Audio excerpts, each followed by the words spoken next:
Hey guys, and welcome back to another episode of the Soul Powered Podcast. I am so excited for our episode today. I have a guest with me, Kaitlin. Kaitlin is the owner and founder of Think Happy Co. She's a lover of French roast coffee, golden doodles, and pump music. I love it. She believes happiness is something we can create for ourselves and that you're in the driver's seat of your own life.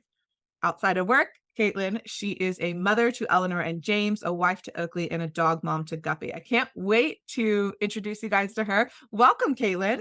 Hi, so glad to be here. Thank you for having me. Of course, I'm so excited to dive into our conversation. I love all of it. I love the personal development, bringing in the family life and the beautiful family that you also have as well. So, we're going to start off with something that I was doing for a while on the pod, and I'm bringing it back because I actually love this. Before we go into a little bit about what Kaitlin does and who she helps and how she helps them, we're going to do our rapid fire questions just for you guys to Yes, get a little bit of a intro into Kaitlin and what she's all about. So, let's start with what's your favorite color? pink. Pink. Me too. I love it. What's your dream vacation? I know you just got back from vacation yesterday, but what's your dream Yeah, yeah. vacation? Okay, so I'm gonna say my dream vacation is gonna be either Tuscany or southern Spain. Oh, I love it. Love it. Okay. Where were you born? Like, where are you from? San Diego, California. Wow, I love it. And is that where Far you from where I am now. I was gonna say, where are you at now? Because I didn't think it was San Diego. Yeah, no, I'm in Houston. Oh, right. Yes. Okay. All right. What's your spirit animal? Golden doodles, definitely. Oh, yeah. There's two of them that live across the street from me. They're so cute. I love them. What is one of your favorite quotes? Okay, it is "The beauty belongs to those who believe in the future of their dreams" Oh, by Eleanor Roosevelt. I love that. I love that. Oh, Yeah, got chills. I love that one. Okay. If you could have lunch with anyone, past or present, right? Who would it be and why? Taylor Swift, Oh, without a doubt. I am convinced that we would be best friends. I I mean, love I it. just really think we would be, so come on, There Tuesday, you let's go go. to lunch. Hey, we'll put it out there in the universe, right? And Yes, maybe yes. someone will know Taylor Swift who's listening to this and they can put in a good word. All right, last question. What is your social security number? No, I'm kidding. I'm just seeing if you're awake. Oh, yes, we're not gonna put that one out there. 1, 2, 3, 4, 5, 6, yeah. 6, 7, 8, 9, right? Okay, well, we are wrapping up the rapid fire questions. Thank you for playing along. I always think that's so much fun and gives people an opportunity to learn a little bit more about you as we dive in. So, let's go into a little bit about what it is that you do. Who do you help in the world and how do you help them? Let's start there. Yeah.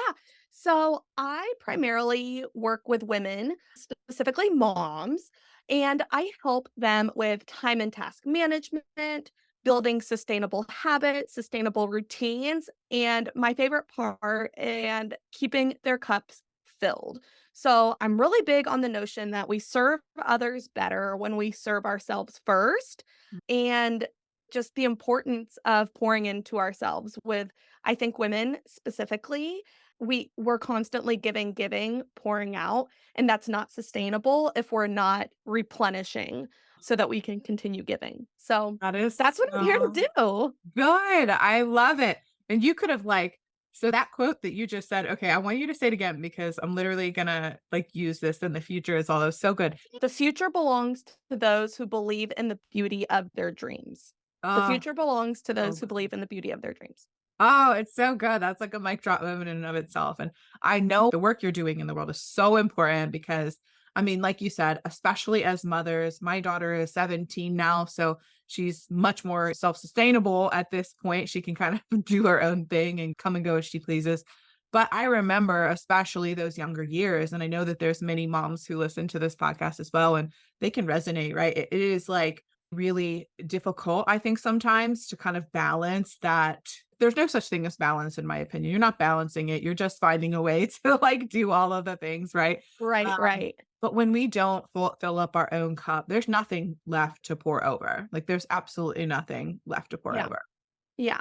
And to your point about balance, a way that I have settled on viewing this notion of balance is it comes in seasons, right? So if we're trying to balance a personal life and a professional life, we might be in a season where our personal life is requiring more from us and we have Mhm. less to give to our professional life. But guess what? That season is going to come to an end.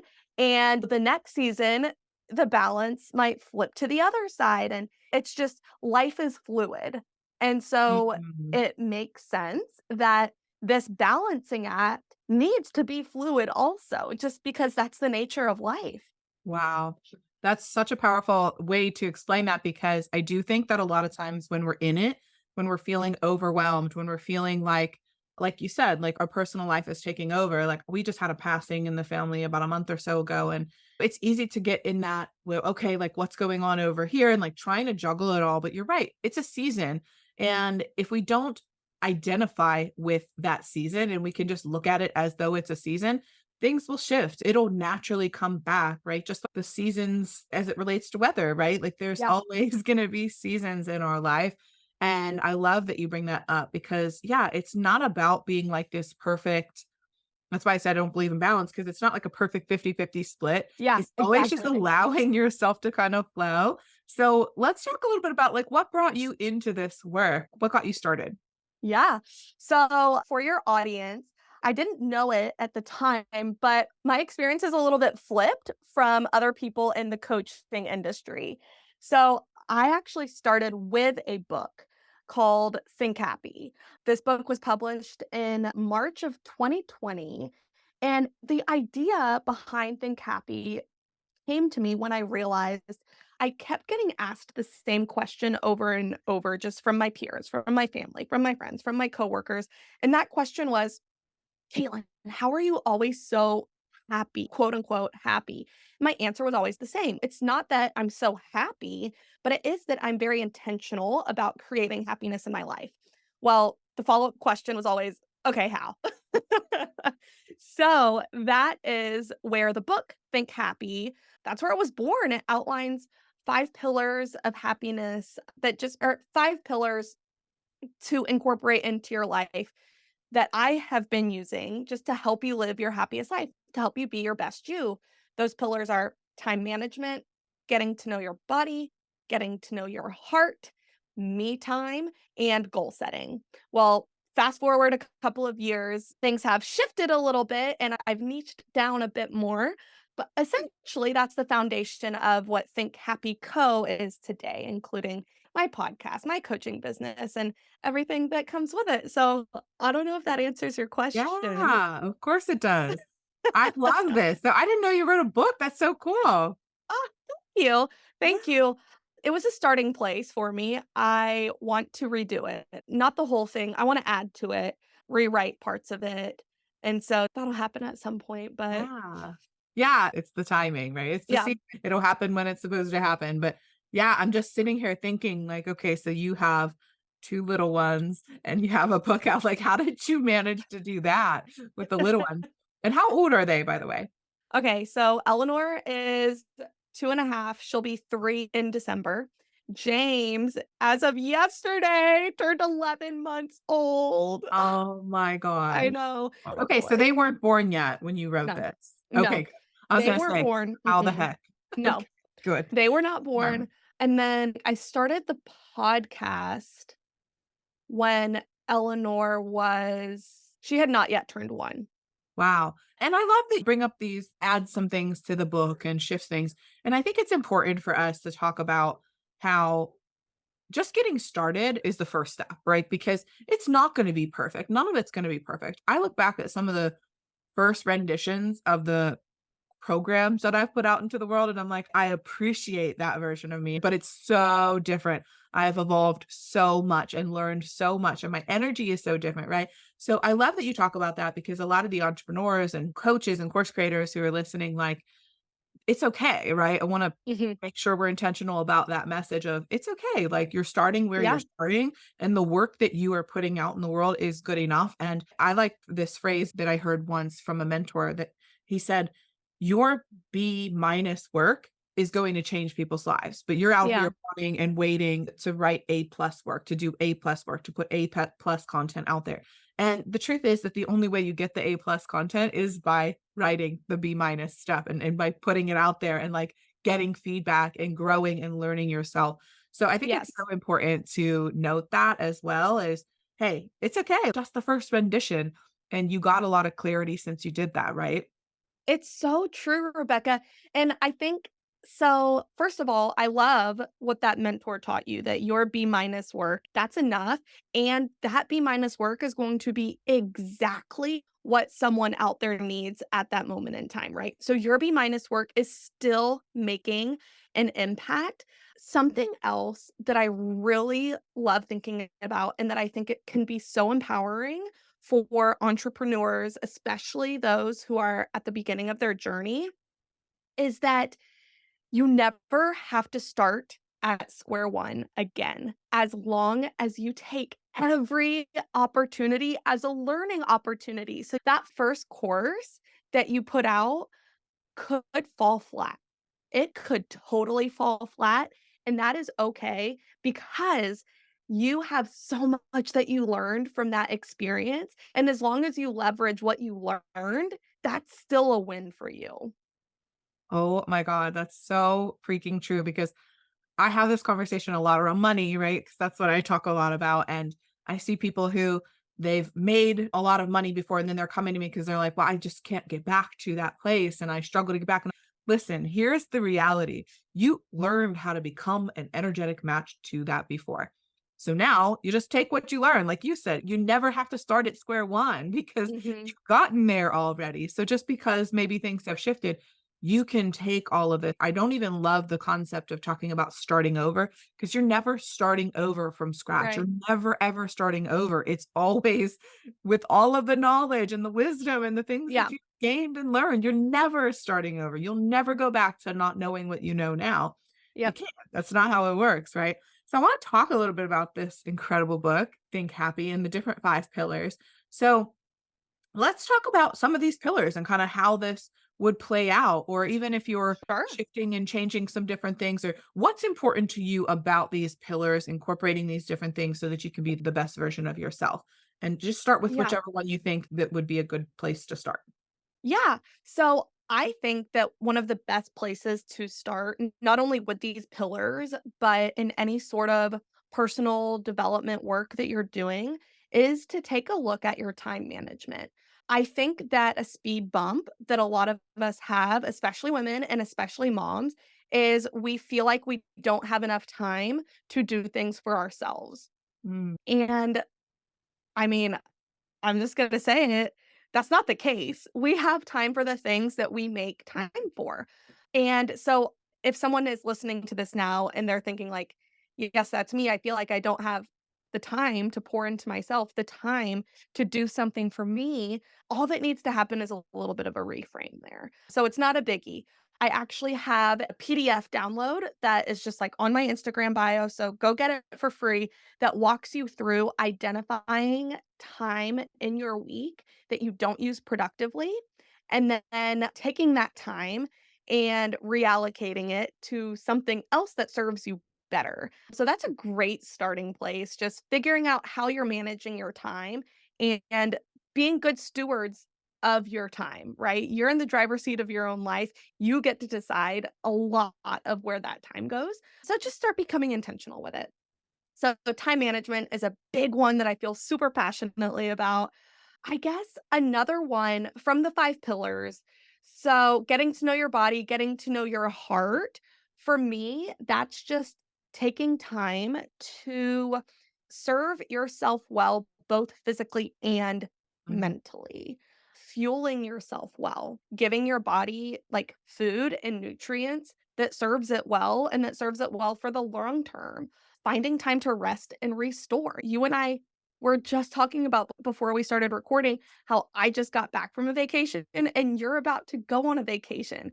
That should be celebrated. That should be celebrated. We need time to restore and to have fun. We're humans. Life is what we make it. And then getting to know your heart, pouring into yourself spiritually. mentally, whether that looks like meditating, praying, journaling, manifesting, whatever it looks like for you, just taking the time to do that for yourself. And goal setting, I think, is the last one that I haven't touched on yet. For now, since the book has been written, goal setting in my coaching and just under the Think Happy umbrella has really come to embody both or setting goals, but also creating sustainable habits and sustainable Mhm. routines. So for me, the commonality with those three things is setting yourself up for success by making sure one, what you're setting out to accomplish is actually attainable. And two, that the way you're setting out to accomplish it is sustainable. To me, those are like the two keys when it comes to setting goals, starting new habits, starting new routines. Oh my God, I love it. And I have That was a lot, Rebecca. I'm that's sorry. okay. As you see me taking notes over here, I have a lot I want to pull out from these. So this is fantastic. Okay. So I want to talk because we just touched on like the goal setting piece of it. And I love Mhm. the whole attainable and sustainable. The framework, of course, that I use is like the SMART goals. I'm sure you've seen SMART Yes. before, Mhm. but it's always recognizing that I want to touch on the sustainability first because I think that so many people want that, what we call like a quantum leap, right? Mhm. This massive jump in their life and massive jump in income, massive jump in followers. Like everyone wants this big jump, right? Mhm. And it's so important to make sure that in order for us to keep the results of the massive jump, right? That we have to be doing things in a specific way that's going to allow it to be sustainable. I just had this conversation. I just recorded a podcast the other day with a girl who's become a dear friend. She's another coach, but she went from like 2,000 followers on TikTok to like 250,000 followers in 3 weeks. Like everything Wow. just like blew up. Right. And what happens is like it becomes scary to our nervous system. Becomes hard. It becomes like this, it's too much too soon. So I Mhm. love that you bring that up because I really want people to understand that if we're not building our dream life, if we're not building our vision on a sustainable, strong, and solid foundation, it's going to be very difficult to maintain. So I love that you bring that part in and also the attainability part because again, people want to go from 0 to $1,000,000 in Mhm. 2 seconds a lot of times, and it's like, we hear a lot of people talking about that. There's a lot of coaches who have had incredible success early on, but when you kind of unwind and sort of go behind the scenes, again, what I notice, because I work with people's money, is that a lot of times it can be a shock to their system. It can be really difficult to maintain, and it can be an identity shift that they need to make in order to hold on to it. So when we're looking at attainability, I think that there's, and I want to see if you agree with this too, as you're helping your clients set these goals. But I do think that there's that word balance again, but balance between, okay, this is what I believe is possible for me, but also knowing that like I set laddered goals. Like, let's start with if you don't think that you can make $10,000 a month in your business, let's start with 5,000. Like, what's something Mhm. that's attainable? What is something that, and how long in the marketplace would it take to get to that goal? Right. Like, Right. typically on average, right? Because we don't want to set unrealistic expectations. But do you agree with that? How do you set attainable goals for your clients? I guess is the best way to ask that. Yeah. So I think it all goes back to simply setting yourself up for success, right? And so I'll piggyback on the example that you used of if you don't think you can make 10K a month in your business, like let's set something that you feel is more attainable. And as humans, it's in our nature to want feel good moments, right? We want to lean into feel good moments. And if month after month you are striving for something that is not yet attainable, not that it won't ever be attainable, but at this moment in time is not yet attainable, you keep falling short month after month after month. That's not a feel good moment. Mm, Right? So, again, I already talked about reframing once. I'll talk about a reframe again, a ladder goal. Let's start with making a goal that maybe you've already hit, right? Let's start with 3K. Okay. That's going to feel good because you just hit a goal and guess what? You might surpass it, right? But then, next goal, let's go to 35 or 4K or whatever it might be. What I like to do is set people up for success, right? And to start feeling that snowball effect happening of rolling, rolling, growing, hitting the marks, stuff like that. And each month, it's not realistic to think that month after month, you're just gonna be high-fiving yourself and on cloud 9 and so pumped, and it might happen, but I think it's also really important and a really important part of setting goals and building routines is to be realistic, right? Life happens. You could get sick. Like you just said, you could have someone close to you pass away. Things that are outside of your control will inevitably happen. Yeah. So, set yourself up for success. Be prepared mentally for things like that happening and just keep going. If you have that foundation created, and that's a process that I work with my clients in, is creating this foundational level of habits or goals that when you do get derailed, you at least have that foundation to fall back to. You know what your starting point is. Just so much of what we're talking about is just going hand in hand. It's so that you don't have to start from square one again. Yeah. Oh my gosh, I love that so much. So, can we talk a little bit about building habits? So, I think this is something that people struggle with, right? Because obviously, from a neuroscience perspective, it's like, yeah, we're changing the way that we're doing things that we've been Mhm. doing our whole lives. So, what are some of the ways that, like, if someone are saying, well, I'd really like to change this habit, I'd really like to start implementing whatever it is. What are Mhm. some of the things that you would tell them that would be really helpful for them? Yeah. So the very first thing is to check for attainability, make sure it's actually something that is realistically able to be attained. The second thing is to get really clear on what it is you're wanting to accomplish and why. I think that having the why is so important because when the newness and the shininess of that habit fades and wears off, you need to have that why that is truly driving you. So the 2 things I've said so far, make sure that it is attainable, get super clear on what it is you want to accomplish and why.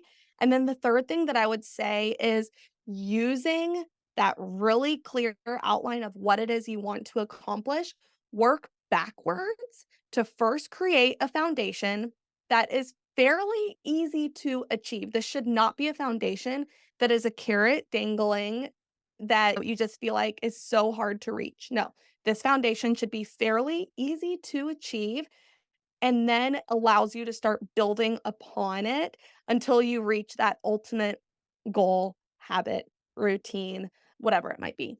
I love that because it really does play into the fact of like the reward center that you talked about earlier, that like our unconscious mind, it wants the reward. We want to Mhm, be rewarded for things. And so if we set these massive goals, and I'm all for massive goals, by the way, mhm. Me like, too. Yeah, me I'm too. all for the huge goals. I'm all for like, you're now going to be in a room where people are dreaming bigger than you've ever imagined. And we're going to talk about this. And it's okay to dream big. And at the same time, there's this concept of like a goal versus a long-term aim in your Mhm, life. So like there's this NLP concept of the aim. And so your aim can be, yes, you want to have a huge business and you want to make millions of dollars, whatever it is, right? That could be like your long-term aim, but we can't go. This human nature doesn't have us going from 0 to $1 million overnight mhm. and it being something that we're able to sustain long term in most Right. cases. So it is important to recognize that it's okay to start where you are and take those incremental shifts and not set goals that are going to be so scary for your unconscious mind and your nervous system, right? So I love the idea that it should be easy, it should be simple. It's just a little bit more, right? It's just a Mhm. little bit more. It's just a little bit of a stretch and then continue to build from there and Yeah. normalize and then move on to the next. So I love that so much. And I love what you said about the why as well. If you don't have a why, right? If you don't have a purpose and a reason to get your butt up in the morning and go Yeah. and do the damn thing, it's going to be very difficult to want to move forward in those times when you don't feel like it, right? Yeah. Because those are going to happen as well. Exactly, because when your alarm goes off at 5 o'clock in the morning, there is no one there cheering for you, saying Yeah. like, "Oh, yeah, go get it." No, you're the one cheering for yourself at 5 o'clock in the Yes. morning when you're cozy in bed and it's still dark outside. Mhm. Yeah. Yeah, absolutely. I'm actually re-listening to a book by Mel Robbins. Have you heard The 5-Second Rule? You listen to it? No, I have not, It's but incredible, it sounds like I need to incredible. add it to my list. Yes, oh my gosh, especially for habit building. So in this book, she talks about how she came up with this idea of she was having a really hard time in her life, and I won't go into everything, but had a hard time getting up in the morning, had a hard time moving her life forward, had a hard time really doing everything. She was kind of in that, like, funk, Yeah. and before she went to bed the night before, she was watching this rocket that was, like, blasting off, like, on the TV. I don't know if it was a commercial or whatever, and they're like, 5, 4, 3, 2, 1, and then blast off, and she's like, "Well, what if I just did that with myself, like, in the morning to get myself up?" Yeah. And, like, paradoxically enough, there's actually a lot of neuroscience behind this. She kinda came up with this idea, and if you do not give yourself more than 5 seconds to overthink it, and you just count down from 5 and then you blast off and, like, do the Mhm. thing, whatever it is, it does essentially just doesn't give your mind any opportunities to think Yeah. it, and so you'll move. So I've Yep. been using that in my own life, and I can't tell you, like, even this morning, she said, like, I'm re-listening to the book. I listened to it a couple years ago, and now I'm listening to it again, and she goes, "Set your alarm for, like, a half an hour earlier than what you normally do, and then use the 5-second rule, and know that it's gonna suck, but also, like, it's one of those things where we have to have this activation energy, like, we have to be Mhm. able to push ourselves to do things that we don't always feel like doing for the Mhm. greater good, right? For the long-term effect that we want to attain, for the things that we want to. So I do think it's a balance of obviously allowing our intuition to guide the way, but then moving. If we want to Yep. create something in the world, we got to move. We have to do it, right? Like no one's going to hear this message if you and I don't actually get on the mic and start recording. We have to Yep. do it. Yep. Like we can Yeah. have the No, you're so dreams, right. but we have to do. We got to move. Yep. I think There it's has so to be important. action behind what Absolutely. we're thinking and saying. And that's the importance of the habits. So the whole reason I bring that up is because that's the importance of the habits and the routines, right? These aren't sexy things that people necessarily like, oh yeah, I want to start a new habit. No, it's because you want to move forward. It's because that's the way to the end result, right? It's Yep. not just sitting on our couch and closing our eyes and visualizing $1,000,000 and then it falls into our lap. That's not how it works, right? We have Yeah. to move. Yeah. Do the darn thing. We gotta do the darn thing, right? So I love that so much, and can you give us a little bit of maybe, like, an example of what's possible for someone? So if someone comes to wanna work with you and they want to start creating these habits and they want to really get clear about their body and their heart and their time management, how they're spending it, like, maybe even a client example of, like, someone who came to you before and then now they've gone through whatever your coaching or what process you've walked them through. Like, what's possible for someone on the other side of this work? So, as you're setting that question up, I think the most powerful one that I can speak to is gonna be myself. And I don't know if that's cheesy or lame, but as you're sitting here asking me that question, I'm like, I feel like I'm just the best example. And That's so, okay. can Go I with use it. myself as Absolutely. Absolutely. that?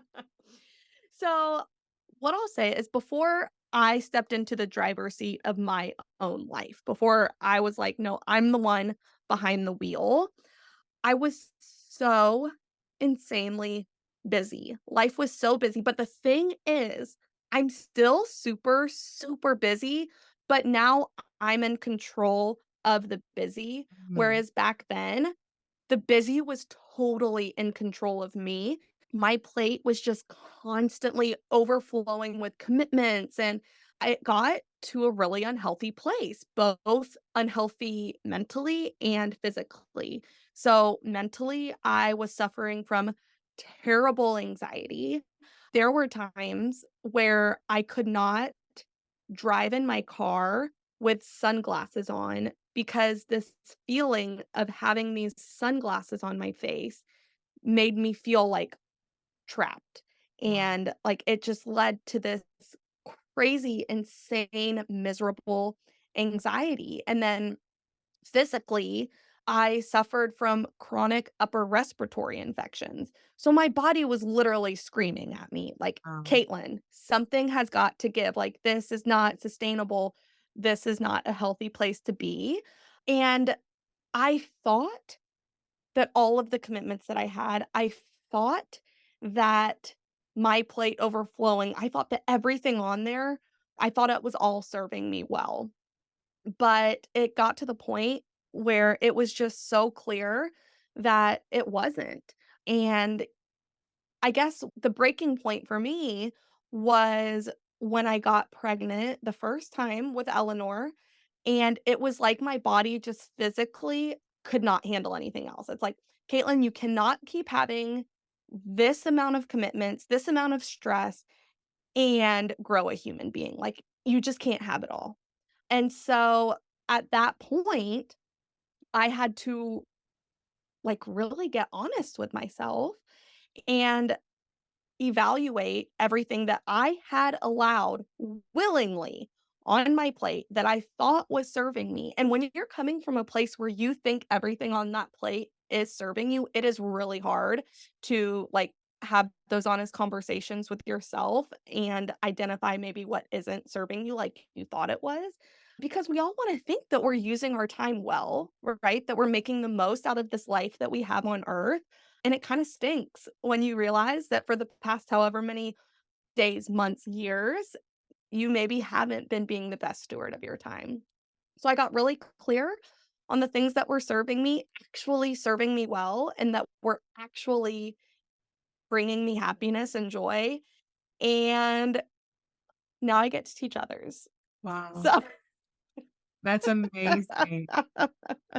It's amazing. It's amazing. And I love that you talked about how you finally listen to your body. And I think this is one of the things that people struggle with sometimes is I'm not feeling good. I literally believe this. Like all those symptoms that you were talking about, the anxiety, the crippling fear and panic and the sickness, like Mhm. physical symptoms that come up, the dis-ease in our body so many times from what I have noticed, it's because people are not listening. They're Yeah, not listening to the intuition. Like, in my opinion, our higher self is going to come in and be like, enough is enough. yeah, Something has to change. You're not going in the right direction. It's literally like the sky is opening up at some point. It's not that drastic. And if it were, we would probably listen more, right? But it's literally like, hello, like, I'm trying to tell you that you're going the wrong way. uh-huh, It's so hard because in this society, we're conditioned to just keep going and just keep going, and it's like the Energizer Bunny, and we're just taught yeah, to keep going in this direction, and who cares if it lights you up, and it doesn't matter. You gotta go grind, you gotta go make money, you gotta go do this, and it's like, wow, if we just knew to mhm, start listening to our bodies, to start listening to our mind, our mental body, which is trying to communicate with us, there's a reason that we feel unfulfilled. There's a reason that we feel stressed out. There's a reason that we feel all of those things. mhm, And it's so important. And a lot of what I talk with my clients about too now is like, hey, we have to start listening to these things. And yeah, like, yeah, obviously, that's a big part of what your journey was. So I love that you share that because now you can go help your clients to say, hey, like, there's a reason this is all coming up. And we've got to start actually paying attention to our intuition and not trying to go after these crazy, unsustainable lifestyles. I just love that this is where not only our conversation is going, but I think that the overall like paradigm of society is kind of trending more towards like, I don't want to do that anymore. Like, yeah, that's not fulfilling. I want to go in this direction. Like, oh, that's possible for me. I don't yeah, have to do all of this. So I love that you bring that up because it's such a powerful process that you walk through. And mhm. it's a powerful process that you're walking your clients through as well, because I believe that we're all changing the narrative together as coaches and as mentors in this space. Wouldn't you agree? I completely agree, Rebecca. And I agree to the point where if someone is listening to this conversation right now and you're having the thought, well, like, I don't hear what my body is telling me, or like, I don't know, my body's not telling me anything. Let me ask you this. Have you felt the urge to pee today? If the answer is yes, then your body is telling you something and you are aware of it, right? It's the same thing. It's just set yourself up for success. Don't let that foundation be a carrot that's dangling in front of you, right? create this foundation of things maybe that you already are doing. You listen to your body when you feel your bladder full and Yeah. you have to pee. You listen to your body when you're thirsty. And so you grab a sip of water. You listen to your body when you're tired and it's time to go to sleep. You know how to do these things. You already know how to do them. It just takes practice and it's just growing that muscle. It's growing the ability to really truly listen to what your body's telling you. Oh my gosh, I love that you bring that up because we are being guided all the time. And I believe that this happens. And the reason that we don't listen to our bodies and the reason we don't listen to our intuition sometimes is because we're not taught how. So this isn't your fault if you're struggling with this. Yeah. But a lot of times I believe that it comes from our conditioning, like good girls don't do this and you shouldn't be doing that. Like all of these different things that now we're like, oh, okay, like I don't know exactly what I want or what to do, or what do you mean listen to my body when it tells me to? Well, we all have a gut instinct, right? And so Mhm. we've been taught since we were children, though, a lot of times to ignore that gut instinct and just do what we were told to do by Yep. authority figures. So, like you said, it's just going to take some time. And so maybe taking that next step, that next time you feel that intuitive nudge or that gut instinct to go in this direction, right? Yeah. I'll even do this as I'm driving. If my gut instinct tells me just make a right, I'm like, I don't know why, but I'm going to go right. Like, Here we I go. We're literally turning will, right. yeah, or sit and like just start small with things like that. Or ask yourself, what do you want to eat? And Mhm. don't think about what you should eat. No, what do you want right now? Like, what do you want to Yeah. eat? What are you in the mood for? And start small with those little things. So I love that you bring that up because we're already doing this. It's just we silenced ourselves. We silenced our intuition. We silenced the gut instincts that we've had. So now it's just time to stop silencing them and Yeah, let them know that they exactly. have a voice. Yep. It's a huge Yep. part of it. I love that. Raise hand emojis. I love it. I heard the other day that emojis are not cool anymore. And I'm Oh, like, I am going to press against this because emojis are always going to be yeah. cool for me. Right? Yeah, I'm sorry, but nobody gets to make that decision for me, but they No. wanna be cool. I know that there's, like, trends, but you guys don't get to make the decision for me. No, Emojis will I'm like always live in. 99% sure that there's even emojis like on some of my sales pages. There's Website. 1,000%. There's Yeah. 1,000% emojis on mine. 'Cause I have, like, my emoji, like, website up that I get them right up Yes, to my yes. oh, there's emojis, and there will never That's so not be funny. emojis, so Exactly, totally okay. exactly. So let's talk about, as we're wrapping up today, first and foremost, is there anything that you would tell anyone? Like, say, for instance, they're really just getting started. Maybe they're still like deep in their negative scripts, right? And I hate to use the Mhm. word negative, but like that's just the way that it's making them feel. It's making Yeah, them feel bad, making them feel not good. And they really want to overcome that. What's the best place that you would tell them to start? by taking action. Just go for it. Something that I catch myself saying a lot, I use a lot of analogies, so many analogies. It's like Okay. almost embarrassing, but I don't care. So, and an analogy that I love with this is the best time to plant a tree was 40 years ago. The second best time is now, right? Mhm. The plan doesn't have to be perfect. You don't have to have a super clear outline of what you're gonna do, and if you do have a super clear outline, more power to you, but I am sorry to tell you this, I almost guarantee you that it's going to end up changing. Just start. Go Mhm. for it. Do the darn thing. So good. Oh my God. So, so, so good. I love that quote. And you're right. The second best time is now. And Yep, you have to start now. You have to start now. And you didn't know what you didn't know. So now exactly. that you know better, you can do better, right? So I love that. Thank you so much. This has been so incredible. If someone wants to learn more about you or connect with you more, wants to download, I know you mentioned an ebook that you have, or any resources, anything that you want to share, any ways that people can get a hold of you, I'd love for you to share now. Yes, of course. There are so many free ways that I'm a sucker for freebies. So on my Instagram in the bio, there's a button for just loads of freebies. My handle is thinkhappy_co. And then my podcast is just a great way to get to know me more. Rebecca is actually going to be on my podcast as well. and it's called the Think Happy Podcast. Come hang out. I love it. I love it. Yes, and I will be on there, so that'll be exciting too, but we'll definitely have to connect. I don't know if we connected yet on Instagram, so we'll have to, but I know. I anyway, know. I'm gonna double check as soon as we we will stop do it. recording. We will do it. We will do it. Caitlin, thank you again so much. This has been so incredible. Guys, definitely check her out. Check out her Instagram, check out her freebies. You can see how incredible she is. Listen to her podcast. And yeah, this is gonna help you on your journey of thinking happy, thinking positively, and getting to that place where you want to be in the world because so much of it starts with our mind, it starts with our action, and it starts with that so we can move in the right direction. So thank you again, Caitlin. I so appreciate you. And guys, we'll see you in the next episode of the Soul Powered Podcast. Bye. Bye.